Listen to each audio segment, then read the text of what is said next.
Messi's journey from Rosario to Barcelona.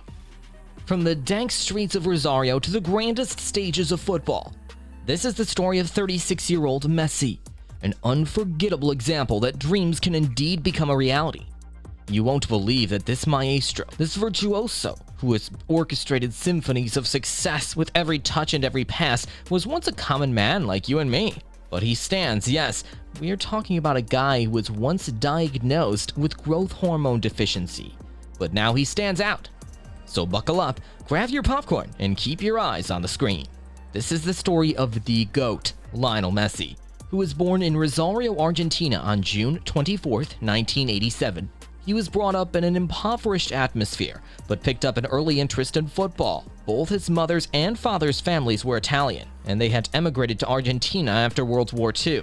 Back in Italy, the country was in disarray, and life was becoming increasingly difficult for the average citizen.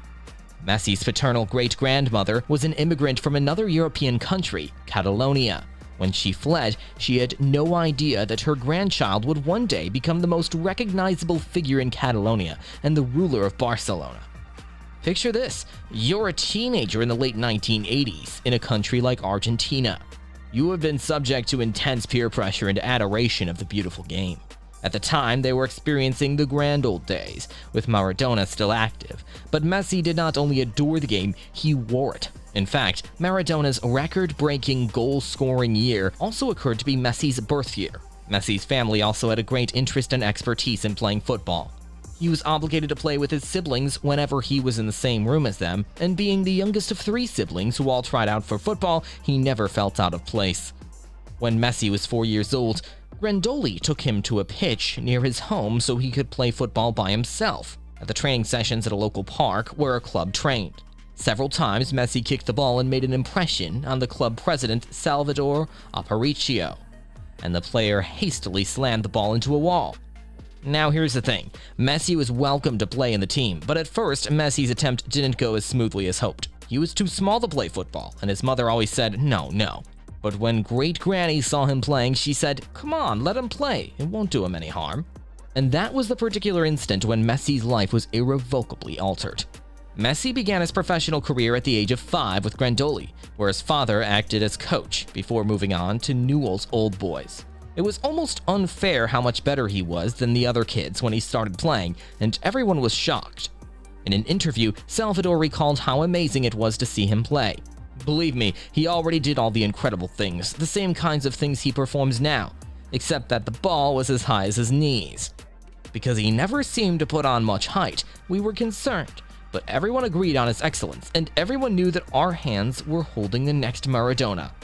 It was so obvious and widely known that it's something he's born with. Even during school recess, educators were on high alert. He was so marvelous that children would fight to the death for the privilege of having Messi on their team.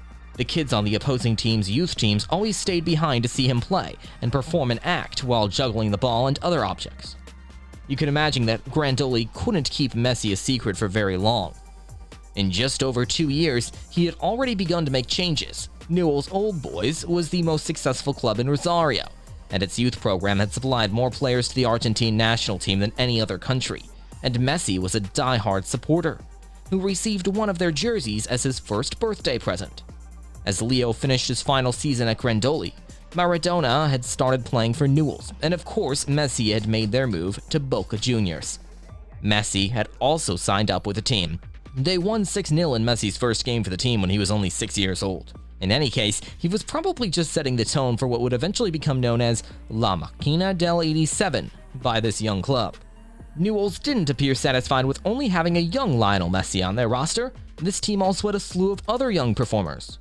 Early on, their greatness was widely recognized. It was impossible for any group to stand a chance against them. By the time they were 11, after playing 7 aside for 3 years, they were unbeatable. Years without ever being in danger of losing. Messi has been the driving force behind all of this. No one in his family, not even his dad, was more of a football expert than him. His grandmother Celia was the one who showed him the ropes and seemed like an incredible human being. She was the first person to really push him to pick up a football and start rolling the bat in the air. So one thing that we could say so surely is that it was his grandmother, that with a ball at his feet, Messi weaves dreams into reality. It is because of that lady, and then Barca, that he weaves the pitch into a canvas where his artistry paints a masterpiece every match. But now another challenge was waiting for him. For Messi, the year between the ages of 10 and 11 was the most difficult of his boyhood. First, his grandmother Celia died, a loss that he has said still affects him to this day. He felt there was nothing about her that could adequately represent her significance to him. Picture this: as a young child, you probably experienced a roller coaster of experiences and emotions. Another hard blow landed on Messi's head. An endocrinologist had been keeping tabs on Leo since the club's council during the past 12 months, and this is how at the age of 11, he was diagnosed with a growth hormone shortage that required costly therapy, while showing all the indicators of having a great football career ahead of him. As Messi approached his 13th birthday, a man named Carlos Recach arrived from Brazil from Barcelona. Recach played 328 games for FC Barcelona between 1965 and 1981, during which time he won the Cup Winners' Cup and was the league's all-time leading scorer. And working together as an attacking duo and as Johan Cruyff's assistant coach, Carlos, who had been a scout for many years, was now well into retirement. In Brazil, an Argentine agent called and said, "You have to come see this kid right now." In terms of sheer skill, the agent was interested, so he asked how old the child was. He concluded that he had to be at least 18 years old. The star boy's younger age probably came as a surprise to him, and then he asked, "Why are mature guys so impressed with such a small boy's skills?" And Carlos, then impressed, told the agent to arrange a trip to Barcelona so that they could put the child through his paces in the field. As you may expect, Messi's loved ones back in Rosario were overjoyed to hear the news, especially given that a major club like Barcelona would undoubtedly be able to assist Messi with his medical expenses, even though they could not afford it. His parents opted to relocate to Spain after receiving some early recognition of Messi's talent from Barcelona. After Messi's tryout with Barcelona, the club decided to cover his medical bills. Messi's meteoric rise from the club's youth system to the top has paid huge dividends for Barca. When he was 17, he made the first team, and the next year he became a full-fledged international, even in a Barcelona team with superstars like Ronaldinho and Sam Eto'o. He still managed to shine. Unfortunately, a thigh injury cut short his season before Barca's UEFA Champions League run came to a satisfying conclusion. But he didn't stop there, because Messi's name was pre-decided to be written in gilded letters on the walls of football immortality, as a sign of unwavering commitment and unparalleled genius. After missing the first 3 months of the next season due to a broken metatarsal, he finally blossomed in the second half of 2006-07. He scored 11 goals in Barca's final 13 games of the season, and became the youngest player in Barca history to score a hat-trick in El Clásico, a match between Barca and its biggest rival, Real Madrid. And this is from where he rocks in the ground. He falls and stands and ultimately shines out. That's it for today's video. Subscribe for more of such inspiring videos.